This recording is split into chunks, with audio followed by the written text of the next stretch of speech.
ചന്ദ്രകാന്തിലേക്ക് കടക്കുന്നു. ചന്ദ്രകാന്ത്, പക്വതയുള്ള പെരുമാറ്റം രാഷ്ട്രീയം നിഷ്കർഷിക്കുന്നുണ്ട്. അതേത് അപകടത്തിലായാലും അത് പാലിക്കാൻ കഴിയാത്തവർക്ക് വെള്ളിത്തിരയിലെ പ്രകടനം കൊണ്ട് മതിയാവുകയില്ല എന്ന് ഉറപ്പിക്കുന്ന ഒരു അധ്യായം കൂടിയായി കരൂർ മാറുന്നുണ്ട് പല വിലയിരുത്തലുകളിലും. അപ്പോഴും വിജയ് പറയുന്നത് ഇതൊരു രാഷ്ട്രീയ ഗൂഢാലോചന എന്ന് പറഞ്ഞും ഒളിഞ്ഞും തെളിഞ്ഞുമൊക്കെ തന്നെയാണ്.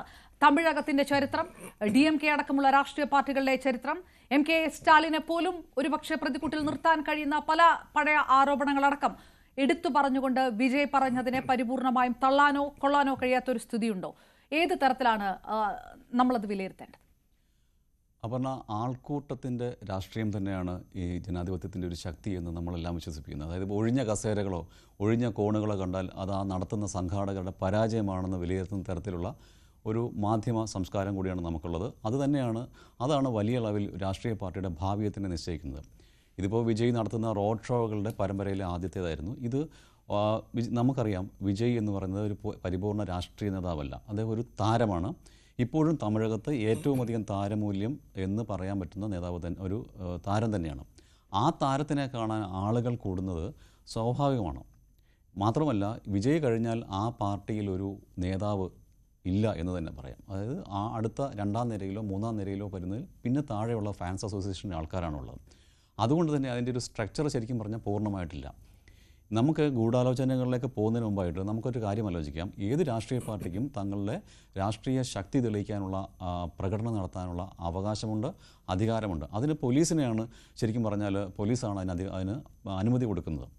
ഒരിക്കൽ പോലീസ് അതിന് അനുമതി കൊടുത്തു കഴിഞ്ഞാൽ പോലീസിൻ്റെ കയ്യിലായി അതിൻ്റെ കടിഞ്ഞാണെന്ന് വേണമെങ്കിൽ പറയും. ഇപ്പം തന്നെ നമ്മൾ കണ്ടതുപോലെ തന്നെ വിജയ് ആദ്യം തന്നെ പോലീസിന് നന്ദി പറയുന്നുണ്ട്. കാരണം പോലീസിൻ്റെ നിയന്ത്രണമില്ലാതെ ഇതൊന്നും നടക്കില്ല. സ്വാഭാവികമായും പോലീസ് അതിൻ്റെ രഹസ്യാന്വേഷണ വിഭാഗങ്ങൾ മറ്റ് കാര്യങ്ങളൊക്കെ മനസ്സിലാക്കണം. ഈ 5000 പേർ വരും എന്ന് കരുതി ഇരിക്കുന്ന ഒരു സ്ഥലത്തോട്ട് 50,000 പേരോ 30,000 പേരോ വന്നാൽ തന്നെ നിങ്ങളുടെ എല്ലാ കണക്കൂട്ടലുകളും തെറ്റുകയാണ്. മാത്രമല്ല, രാവിലെ 8:45 നാമക്കൽ നടക്കേണ്ട ഒരു യോഗം 2 മണിക്കാണ് നടക്കുന്നത്. നാമക്കലിൽ നിന്ന് ഏതാണ്ട് 1 മണിക്കൂർ സമയം കൊണ്ട് ഈ അപകടമുണ്ടായ സ്ഥലത്തേക്ക് വരികയും ചെയ്യാം. ഏതാണ്ട് 5 മണിക്കൂറോളം വൈകി അല്ലെങ്കിൽ 3 മണിക്കൂറോളം 4 മണിക്കൂറോളം വൈകി ആണ് ആൾ വരുന്നത്. അപ്പോൾ തന്നെ ആളുകളുടെ എണ്ണം കൂടുന്നു, നിയന്ത്രണാതീതമാകുന്നു. എന്തുകൊണ്ട് പോലീസ് ഒരു വാണിംഗ് പോലും വിജയ്ക്ക് കൊടുത്തില്ല? അത് സാധാരണ നമുക്കറിയാം, IPLൻ്റെ ആ ദുരന്തം ഉണ്ടായ സമയത്ത് കർണാടകത്തിൽ പോലീസ് അവരോട് പറഞ്ഞിരുന്നതാണ് നിങ്ങളിത് ചെയ്യരുതെന്ന്. പക്ഷേ അതിനുശേഷം അതിനെ മറികടന്ന് പോയിട്ടാണ് ചെയ്തത്. അത്തരത്തിൽ എന്തെങ്കിലും ഒരു സംഭവം കൊടുത്തിരുന്നെങ്കിൽ ഒരുപക്ഷെ വിജയെ നമുക്ക് ആരോപിക്കാം. വിജയ്ക്ക് ഇതിനകത്ത് ഒരു നേരിട്ട് തന്നെ അദ്ദേഹം ഇതിനെ പോലീസിൻ്റെ വിലക്കിനെ മറികടന്നു. ഇതിപ്പോൾ ഒരു അപകടമുണ്ടായി, ഒരു ദുരന്തമുണ്ടായി, 41 ജീവനുകൾ നഷ്ടപ്പെട്ടു. ഇതിനുശേഷം നമ്മൾ അതിനെ വിലയിരുത്തുമ്പോൾ ഇത് പലതരത്തിലുള്ള നമുക്ക് എല്ലാവർക്കും ഇരുട്ട് തപ്പുന്ന ഒരു പ്രതീതി ഉണ്ടാകുന്നു. പക്ഷേ ഈ രാഷ്ട്രീയ നേതാവിനെ മാത്രം കുറ്റപ്പെടുത്താൻ ശ്രമിക്കുന്നത് തികച്ചും ശരിയല്ല. കാരണം രാഷ്ട്രീയത്തിലും അതുപോലെ തന്നെ സിനിമയിലും മതപരമായ ചടങ്ങുകളിലുമൊക്കെ ആൾക്കൂട്ടം കൂടുന്നു. അത് പ്രത്യേകിച്ച് ഇന്ത്യയിൽ ഇത് വളരെ ആൾക്കൂട്ടം കൂടുന്നത് വളരെ ആൾക്കൂട്ടമുള്ള ഒരു സ്ഥലമായതുകൊണ്ടായിരിക്കും ആൾക്കൂട്ടം കൂടുന്നു. 2, അവർക്കുള്ള താരാരാധനയുടെ സംഭവം. ഇപ്പം പറഞ്ഞതുപോലെ തന്നെ വിജയ് ഒരു വലിയ താരമാണ്. അദ്ദേഹത്തെ ഒന്ന് കാണാൻ കഴിഞ്ഞിരുന്നെങ്കിൽ എന്ന് കരുതുന്ന ഒരു ആളുകൾ വന്ന് കാണുന്നു. അവർക്കിടയിൽ ഒന്നുമില്ല. അവർക്കുള്ള ഏറ്റവും വലിയ ആഗ്രഹം നമ്മൾ കാണുന്ന ലോജിക്കൊന്നും അവിടെ വർക്ക് ചെയ്യുന്നില്ല. അവർക്ക് വിജയ് എന്ന് പറയുന്ന നടൻ താരത്തെ കാണുക, ഒന്ന് കണ്ടാൽ തൃപ്തിയായി എന്നുള്ള ആൾക്കാരാണ്. അവരതിനു വേണ്ടി എന്തും ചെയ്യും. ഇവിടെ എന്താണ് നടന്നതെന്നുള്ളതിനെപ്പറ്റി നമുക്കറിയില്ലാത്തതുകൊണ്ട് എന്ത് തരത്തിലാണ് ഈ അപകടത്തിന് കാരണമായത് എന്താണെന്ന് അറിയില്ല. പക്ഷേ ഒരു കാര്യമുണ്ട്, ക്രൗഡ് മാനേജ്മെൻറ്റ് എന്ന് പറയുന്ന വളരെ ഏറ്റവും വലിയ ഒരു കാര്യമായിട്ട് ഇപ്പോൾ കണക്കാക്കപ്പെടുന്ന ഒരു സംഭവമാണ് ക്രൗഡ് മാനേജ്മെൻറ്റ്. അതിന് വേണ്ട രീതിയിൽ പോലീസ് ശ്രദ്ധ കാണിച്ചിരുന്നെങ്കിൽ സംഭവിക്കുമായിരുന്നു എന്നെനിക്ക് സംശയമുണ്ട്. അതുകൊണ്ട് തന്നെ പ്രാഥമികമായിട്ടും ആ law and order situation manage ചെയ്ത ആളുകൾക്ക് തന്നെയാണ് ഇതിൻ്റെ പ്രാഥമിക ഉത്തരവാദിത്വമെന്ന് എനിക്ക് തോന്നുന്നു. അതായത് DMK തമിഴ്നാട്ടിലെ ഒറ്റ കാര്യം കൂടെ, തമിഴ്നാട്ടിലെ രാഷ്ട്രീയ ചരിത്രമുണ്ട്. ആ രാഷ്ട്രീയ ചരിത്രമൊക്കെ DMKയുടെ രാഷ്ട്രീയ നിലപാടുകൾ അല്ലെങ്കിൽ പൊളിറ്റിക്കൽ ഗിമ്മിക്കുകളൊക്കെ പറയാൻ ജയലളിത അടക്കമുള്ളവർ ജീവിച്ചിരിപ്പില്ല. അപ്പോൾ സ്വാഭാവികമായിട്ടും തമിഴകത്തിന്റെ രാഷ്ട്രീയം അത്തരത്തിൽ വളരെ കോംപ്ലിക്കേറ്റഡ് ആയിട്ടുള്ള ഒരു കാര്യം കൂടിയാണ്. ഇനിയിപ്പോൾ ആരോപണം ഉന്നയിക്കുകയാണെങ്കിലും ഇതൊക്കെ മനസ്സിലാക്കുന്നതിൽ വെള്ളിത്തിരയിൽ നിന്ന് നേരിട്ട് ഈ റാലിയിലേക്കൊക്കെ പ്രത്യക്ഷപ്പെടുമ്പോൾ വിജയ് തെറ്റുപറ്റി അല്ലെങ്കിൽ കൃത്യമായി വിജയ് പഠിച്ചില്ല എന്നുള്ളൊരു കാര്യം ഇതിനകത്ത് ബാക്കിയാണ്. അട്ടിമറി ഉണ്ടെങ്കിലും ഇല്ലെങ്കിലും അല്ലേ? അല്ല, അത് തന്നെ പറയും. നല്ല തിരക്കഥയിലാണ് ശരിക്കും പറഞ്ഞാൽ കഴിഞ്ഞ ഒരു അരനൂറ്റാണ്ടെങ്കിലുമായിട്ട് തമിഴകത്തിൻ്റെ രാഷ്ട്രീയം നടന്നുകൊണ്ടിരിക്കുന്നത്. നമുക്കെല്ലാവർക്കും അറിയാം. അതിൽ ചെറുതും വലുതുമായുള്ള തിരക്കഥകളുണ്ട്. ഇത് ഒരു മനഃപൂർവ്വം ഉണ്ടാക്കിയൊരു സംഭവത്തിലാണോ എന്ന് നമുക്ക് തോന്നുന്നില്ല. പക്ഷേ കരൂർ എന്ന് പറയുന്ന സ്ഥലം DMKക്ക് ഇപ്പോൾ സെന്തിൽ ബാലാജി DMKയിലേക്ക് വന്നതിന് ശേഷം വളരെ കരുത്തുറ്റ ഒരു സ്ഥലമാണ്. അവിടെ ഒരു ചെറിയ രീതിയിലെങ്കിലും വിജയെ പോലൊരാളുടെ ഒരാൾക്കൂട്ടം അല്ലെങ്കിൽ ഒരു പ്രകടനം വിജയിക്കുന്നത് DMKക്ക് തീർച്ചയായിട്ടും രാഷ്ട്രീയപരമായിട്ടൊരു തിരിച്ചടി അല്ലെങ്കിൽ രാഷ്ട്രീയപരമായിട്ട് എതിരാകും. സ്വാഭാവികമായിട്ടും ഏത് രാഷ്ട്രീയ പാർട്ടിയും മറ്റൊരാളെ തങ്ങളുടെ തട്ടകത്തിലേക്ക് കടക്കാതിരിക്കാൻ വേണ്ടിയുള്ള എല്ലാത്തരം കാര്യങ്ങളും ചെയ്യും. ഇതൊരു സ്വാഭാവികമായ സംഭവമാണ്. നമ്മൾ പറഞ്ഞ ജനാധിപത്യം എന്നൊക്കെ പറയുമ്പോൾ പോലും എതിരാളികൾ തങ്ങളുടെ നാട്ടിൽ നിലയുറപ്പിക്കാതിരിക്കാൻ നോക്കും. പക്ഷെ ഇതാരാണ് ഇത് വരുന്നത്? ഓൾറെഡി അവിടെ തന്നെ ഏറ്റവും വലിയ ജനപ്രീതിയുള്ള ഒരാളാണ് വരുന്നത്.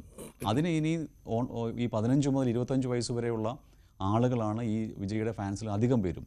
അതിനെ കുറച്ചും കൂടി കുറച്ചും കൂടി ദൃഢപ്പെടുത്തി സ്ത്രീകളും മറ്റുള്ളവരും കൂടെ വന്നു കഴിഞ്ഞാൽ അവർക്ക് വലിയ രീതിയിലുള്ള കളം പിടിച്ചെടുക്കാൻ പറ്റും. സ്വാഭാവികമായിട്ടും ഇത്തരം കാര്യങ്ങളെയൊക്കെ എതിർക്കുന്നവർക്ക് എന്തെങ്കിലും തരത്തിലുള്ള അവരും ഇതിനെ കരുതിയിരിക്കുന്നില്ല എന്ന് പറയുന്നത് തെറ്റാണ്. കാരണം എന്തായാലും വിജയെ പോലെ ഒരാളെ എഴുതിത്തള്ളാൻ അവർ തയ്യാറാവില്ല.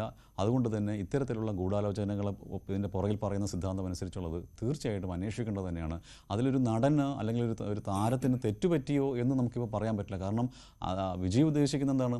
വിജയുടെ പാർട്ടിക്ക് കുറേ ഭരിക്കാൻ വേണ്ടി തന്നെയാണ് വരുന്നത്. ജനാധിപത്യത്തിലാണെങ്കിലും തെരഞ്ഞെടുപ്പിലാണെങ്കിലും അദ്ദേഹം ഭരിക്കാൻ വേണ്ടി തരുന്ന കൂടുതൽ ആൾ വരണം എന്ന് തന്നെ കരുതിയാണല്ലോ വരുന്നത്. അതിന് അയാളെ കുറ്റം പറയാൻ പറ്റില്ല. Okay, right. ഞാൻ തിരികെ എത്താം. ഡോക്ടർ മോഹൻ വർഗീസ്, MGR, കരുണാനിധി, ജയലളിത തൊട്ട് ജയലളിതയുടെ മരണം വരെ തമിഴകം ഒരു പക്ഷേ ദേശീയ രാഷ്ട്രീയത്തിൽ മറ്റൊരു സംസ്ഥാനവും കാണാത്ത അത്രയും നാടകീയമായ സംഭവങ്ങളിലൂടെ കടന്നുപോയിട്ടുണ്ടെന്ന് നമുക്ക് എല്ലാവർക്കും അറിയാം. ജയലളിതയുടെ മരണത്തിന് ശേഷം അത് DMK എന്നുള്ള ഒരൊറ്റ പേര് ചുരുങ്ങുന്നു, MK സ്റ്റാലിൻ എന്നൊരു പേരിൽ ചുരുങ്ങുന്നു. അഴഗിരി പോലും എവിടെയാണ് എന്ന് അറിയാത്ത തരത്തിലേക്ക് മാറിപ്പോകുന്നു.